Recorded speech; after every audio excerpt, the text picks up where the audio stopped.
Okay guys, so today we're making white rice. I'm going to teach you the proper way to do it. You're never going to want to make rice any other way again.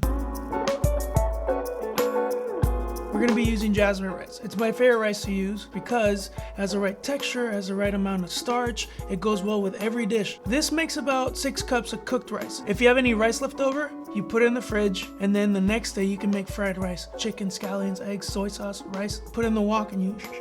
It's so good. You have no idea.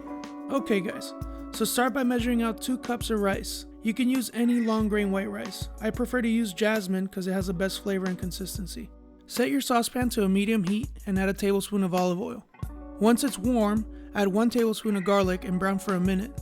Don't let this go too long because it will burn. Once you get this color, add your rice and make sure you coat all the grains with the oil and garlic. Add a pinch of salt because you gotta season your shit. Now mix and brown that for another minute. Add 3 cups of water, stir and bring this to a boil. Once it comes up to a boil, put a lid on it and cook it for 20 minutes on the lowest setting. After 20 minutes, take the lid off and move the rice around with a fork. And that's it guys, now you have perfect grainy rice.